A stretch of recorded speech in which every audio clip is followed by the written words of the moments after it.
Today we're going to meet BobbieErdrich, and Bobbie rocks her retirement by acting. She has a blast and has been doing it since she was 4 years old. Funny thing about Bobbie is that she doesn't own a computer and she doesn't own a smartphone. So in order to listen to this podcast herself, she's either going to have to go to a senior center or she's going to have to listen to it on one of her children's smartphones. Talking with people about how to have a great retirement. This is the Rock Your Retirement Show. We don't talk about money, but we talk about almost everything else you need to rock your retirement. Now, here's your host, Kathy Klein. Welcome to Rock Your Retirement. This is Kathy, and today I'm sitting down with BobbieErdrich. And she was born in New York in 1925, and you would not know that by looking at her. She's been acting since she was 4 years old. She's a director, a writer, and a producer. She's also a widow, and she still does a one-woman show.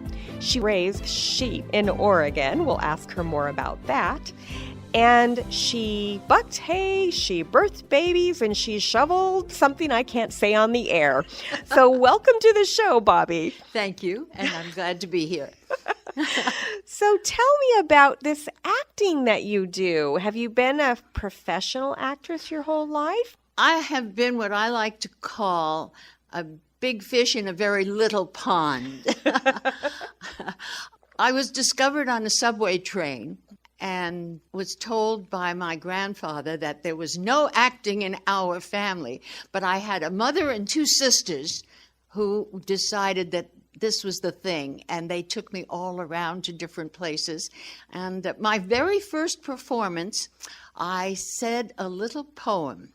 Would you like to hear it? I'd love to hear it. I am a little girl, just 4 years old. My mommy makes me petticoats all trimmed with gold. With a penny in my pocket and a dolly in my arms, ain't I cute? That's the poem. That's so cute. So you were discovered when you were 4. Mm-hmm. Yes. So kind of like Shirley Temple. Yes. Only much younger. Well, and I didn't have the ability that Shirley Temple had. Well, you're much younger than she. Mm-hmm. A little bit. Just a little bit. Yes. So, and I think she's passed away, hasn't yes, she? she has. So you were discovered in a subway when you were 4 years old. Did you do any other kind of work besides acting? Off and on. My husband was a hunter and a fisher. He loved to go away at least twice a year, which I thought was wonderful. When he went away, I went and got a job. Whether I knew what I was doing or not, I always got the job. After 2 weeks, I'd come home, perhaps for lunch or in the evening. If he was home, I quit my job.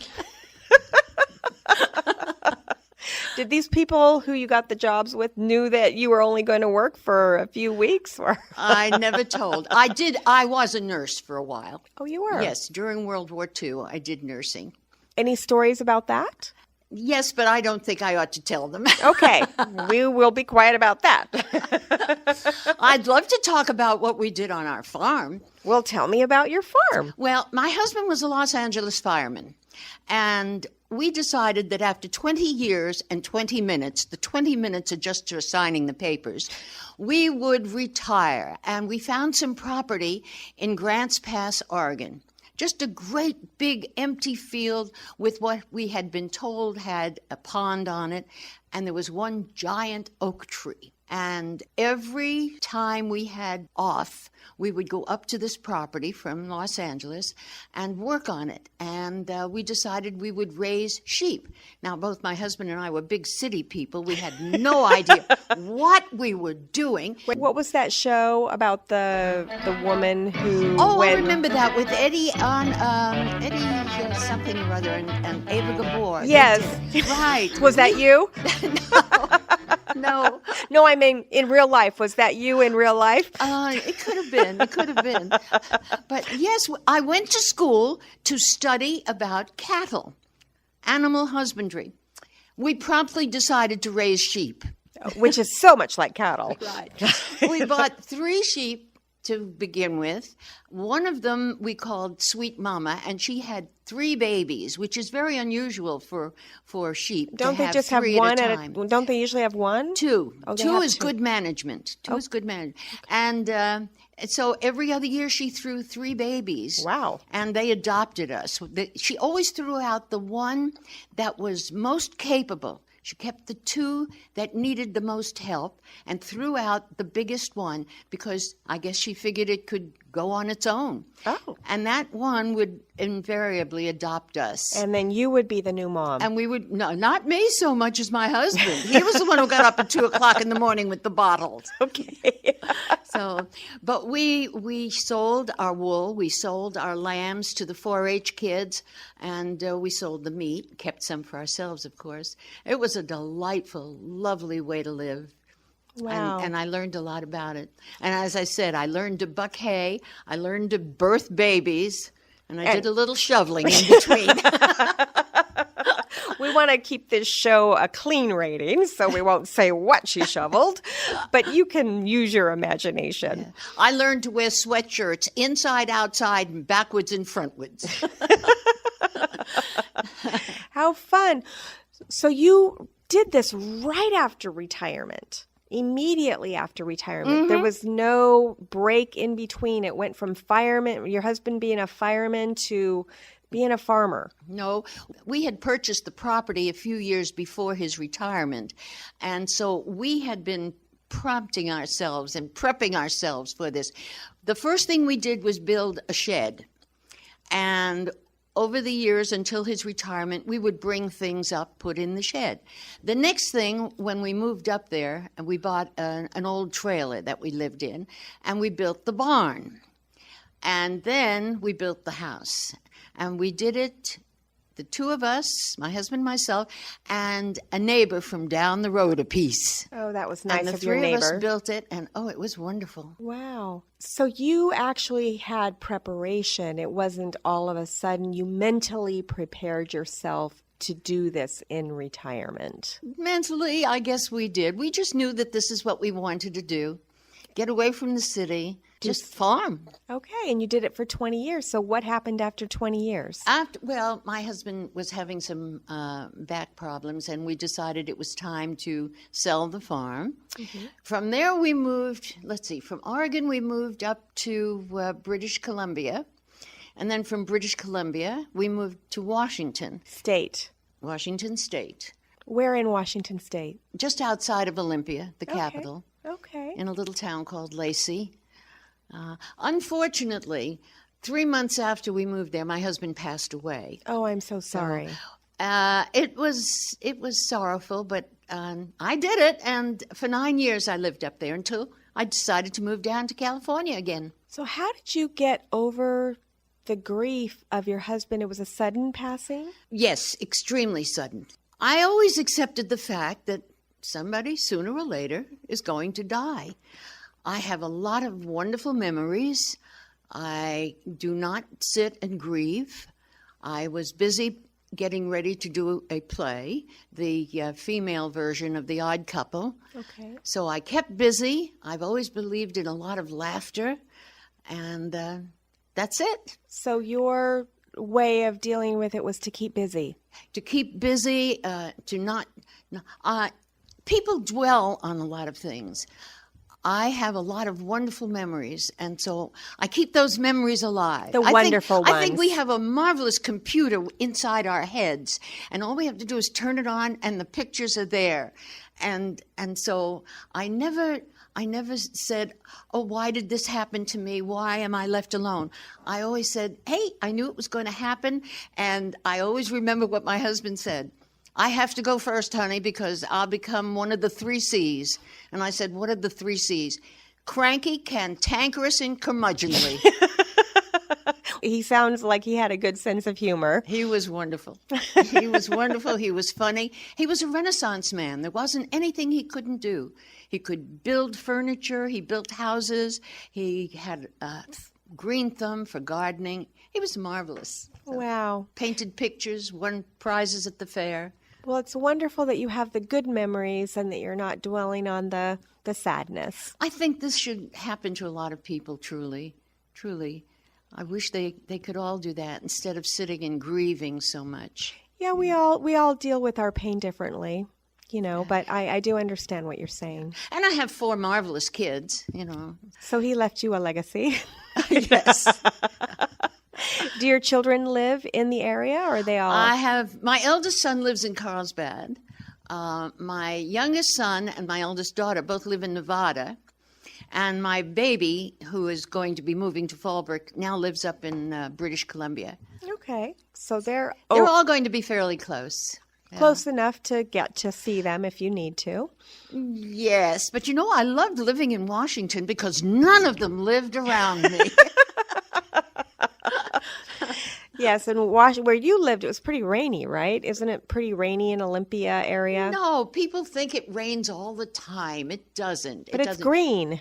It rains when it's supposed to rain, and the sun shines when it's supposed to shine, and it's just lovely. It really wonderful. is. Washington is a very beautiful state. My mother lives in Spokane. Aha! But see, that's on the other side. I live over on the west side. Yes, it's on the desert side of Washington. Right. So over by I'm not very good with geography. Idaho. We used to go to Idaho when I was 19 because the drinking age in Idaho was 19 and it was 21 in Washington State, and so. Because I think it's 21 everywhere now, but that tells you how old I am. Back when I was living in Washington, the drinking age in Idaho was 19. So we would go to Coeur d'Alene and have fun over there. When did you decide to move back to California? Well, let's see. I've been here exactly, it'll be 1 year, June 1st. And my daughter called me one day. I had a lovely house in a lovely area, 55 plus, active. My daughter called me and said, Mom, we're thinking of moving back to California. We're going to build up in Fallbrook. How do you think you'd feel if you sold the house, and moved back down? And I said, I'm ready. Oh, you did, even though it was fun. And in a month I was ready and we moved. Wow, that was fast. Well, I like to do things fast. It sounds like it. So you moved now. Did you move in with your daughter or? No, I don't want to move close to any of them. No, right. I live over in Woodland Village. Okay, so you didn't move to Fallbrook. You just moved to San Diego area. Yeah, within an area, Yeah. I don't want anybody any closer than 15 miles. Fallbrook's a little bit of a schlep. I have friends that live in Fallbrook, and it's very nice there. And it's on the way to Pala. Oh, and do you like to go to Pala? Oh, yes, I love to play the slots. Okay, so we know that about you as well. Do you have friends that go there with you, or is there a bus that goes, or? Woodland Village is it's the most wonderful place to live. They have a bus and they have an SUV, I guess you'd call it, and they take people shopping, and the manager is absolutely marvelous, and she plans all these great trips. And I also have a friend who has a car. Oh. That's the one thing I was suffering from when I moved down here, car withdrawal. Yes. So I thought, well, I'm moving back down south, and there's going to be a bus, and there's going to be all sorts of trips. I don't need the car. But oh my. San Diego's not meant for people without cars. Right. We are definitely a car society because it's all spread out. Right. But then I thought, I have to register the car. Gas is more expensive down here. Much Licensing is more expensive. All of that. And I can use the extra money to go to play at the casino. Right, to go to the casino. So tell me about did you say Woodland Village? Yeah, Woodland Village. So is that It's a 55-plus complex of apartments. It's an apartment. Yeah, there are 216 apartments, and it's an individual living. We have, our own bedrooms, bathrooms, kitchens. A lot of the people don't do any of the stuff that they could, and then there's me. I bake, I cook, everything. I clean, I do all my own thing. So it's not a senior living community where they provide dinner. Oh, no. It's an apartment. This is an apartment. That's wonderful. It Well, is. that's It's good. great. And of course, as I said, our manager is just wonderful. Can I say her name? Feel free to give Kyle Wilson. I think she's wonderful. Well- She plans a lot of things. If you want to go, you can go. If you don't want to go, you don't go. It's like being on a cruise ship. If you want to get involved with all the activities on board the ship, you do. If you don't, you go to your own cabin or you go to one of the library or wherever you feel like going. That sounds wonderful. Mm-hmm. It really does. So let's see here. You are an actress. Yes. So what kind of acting do you like to do? I prefer comedy, which is harder than anything else, but I have done all kinds. And I also do a lot of writing of my own. What kind of writing? Are you writing plays? Are you writing books? Or? I have written one play called Station KRUD, which I've performed many, many times. I have produced and directed many shows. The kind of writing I do, sometimes for children, I've written Hinkle and Pinkle's Rainbow Trip. Now, what was that about? It's about two little elves who are rather mischievous. And so the queen of the fairies, who is going to have a big party bash, doesn't want them around. Uh-oh. So she sends them out to look for the pot of gold at the end of the rainbow. And it's about their adventures in finding the pot of gold at the end of the rainbow. Is that a book or a play? It's just a short story that I used to mentor. When I was up in Washington, I mentored third graders. Oh, you did? Yes, the first thing I did was walk into a classroom and say, I don't know why I'm here because I can't stand kids. And they immediately started to laugh, and they were my bosom buddies. The kids laughed. The kids laughed. They love me. Funny. That is funny. And so I would tell them stories, and one of them was Hinkle and Pinkle. Oh, I love that. And then I said, I'm getting ready to do a show.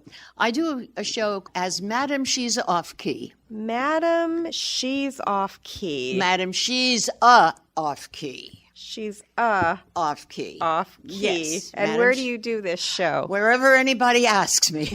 I'm a total ham.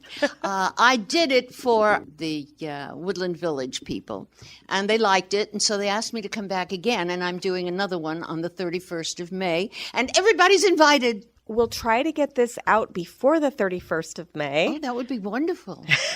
Yes. For my listeners, I record all of my podcasts because of the type of work that I do.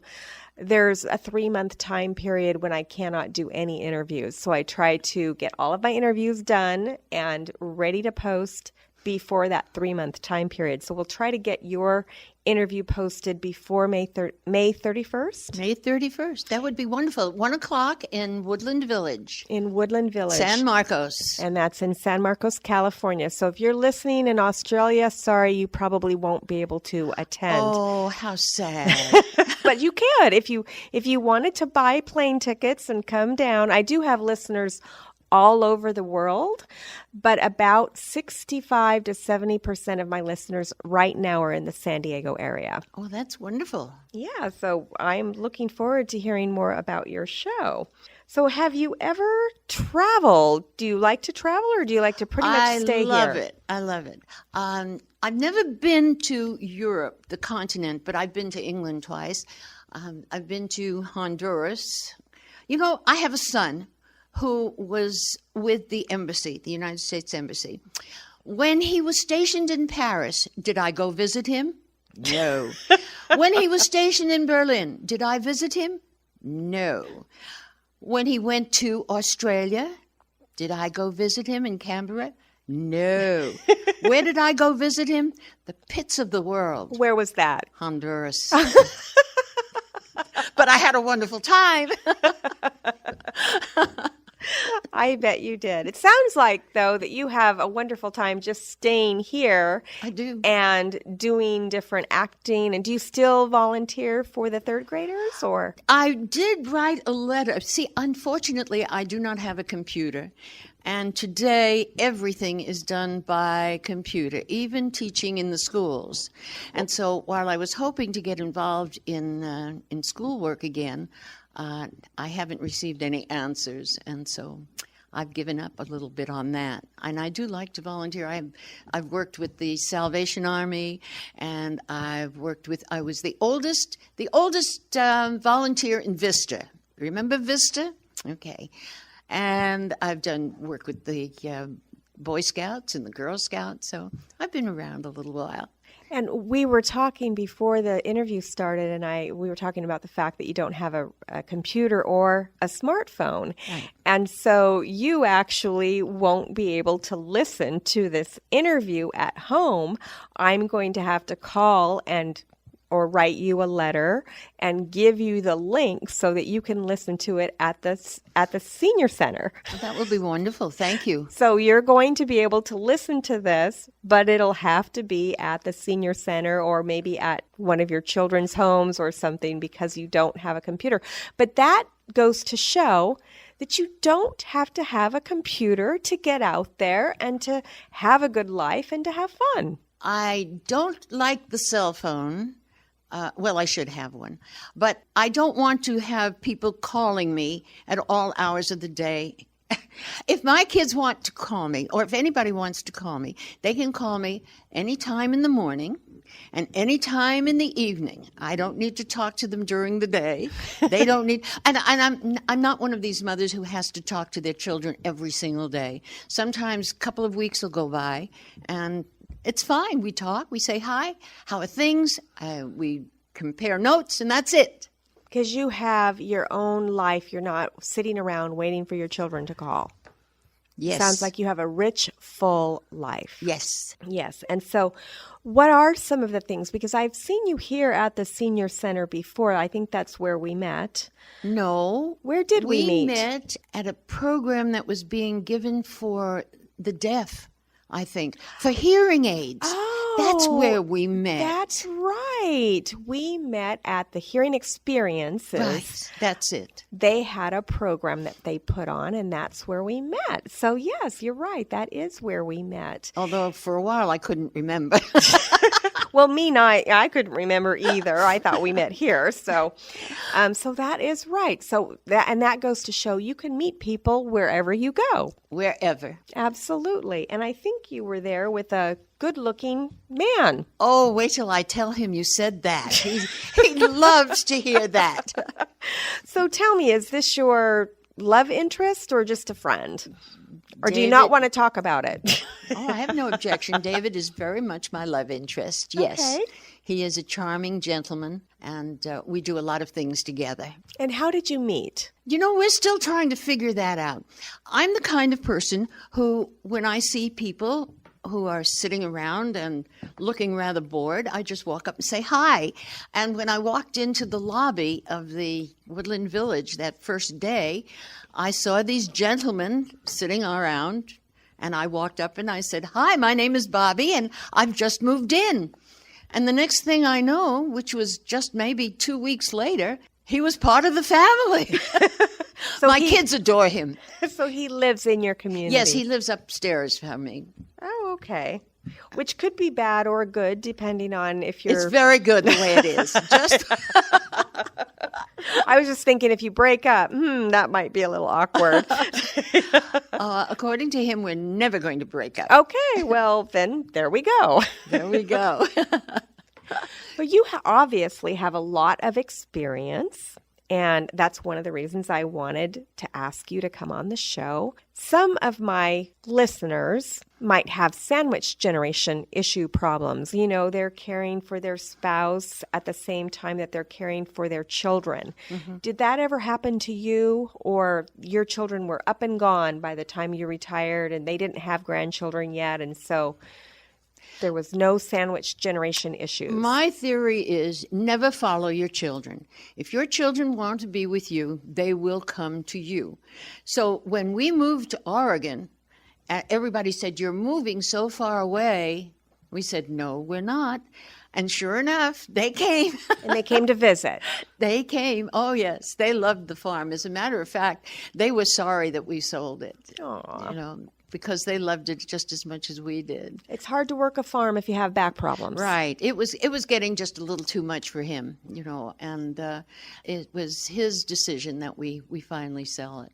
So, but after 20 years, it was enough. It was time. We were ready for new adventures. Absolutely. And it sounds like you had some. We did. So, care to share any of the adventures? The adventures we had?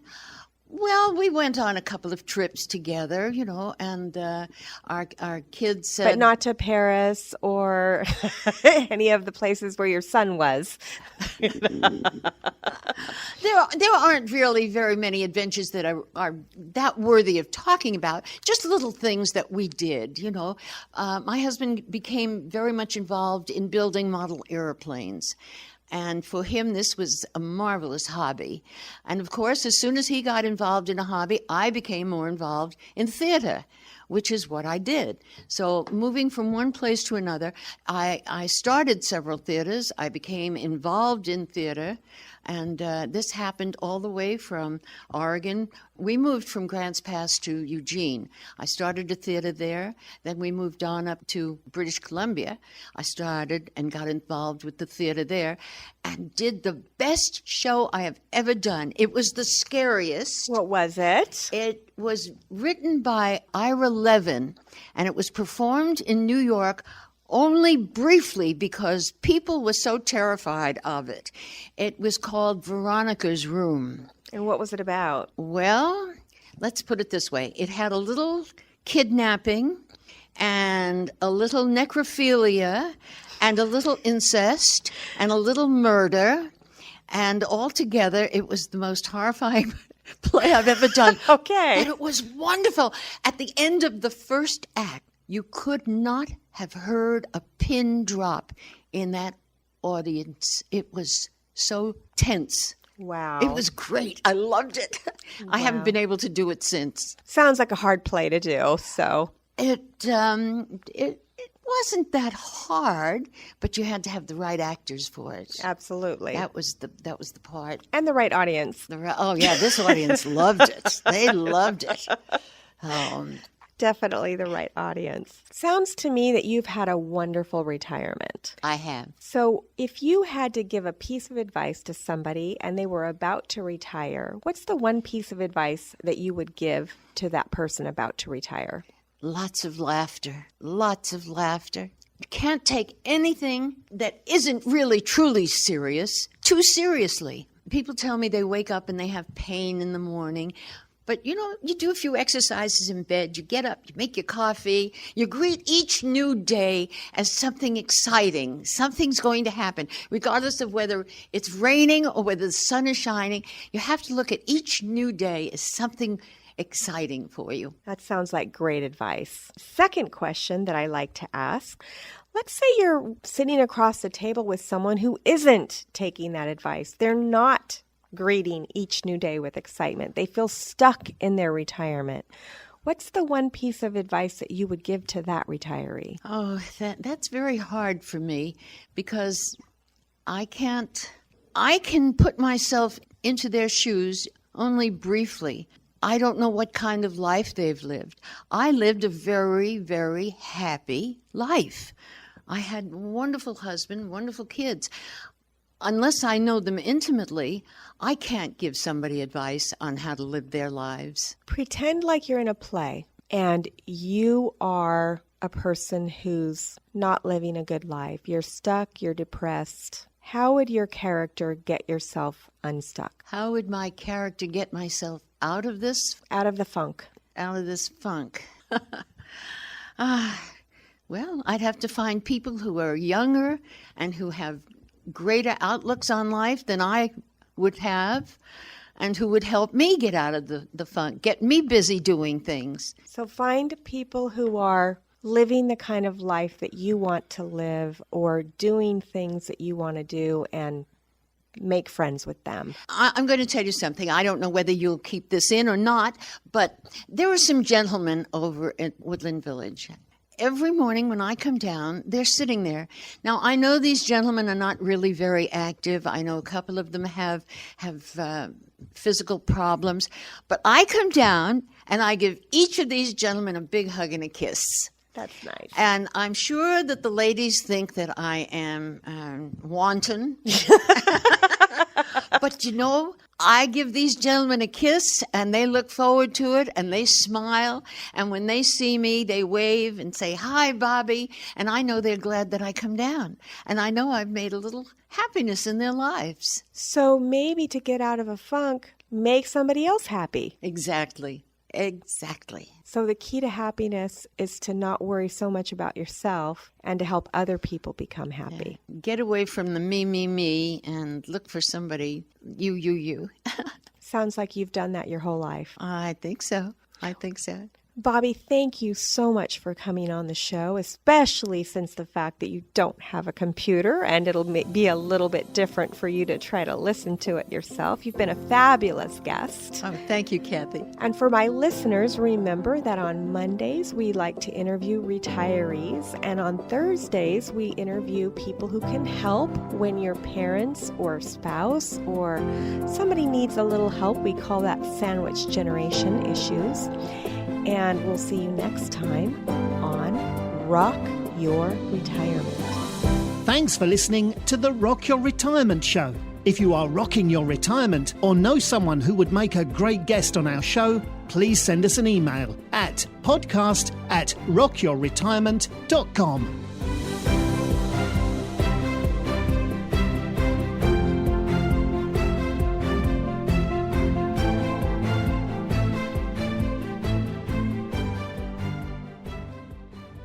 My name is Barbara Lippert, and I'm here to help make your retirement more enjoyable.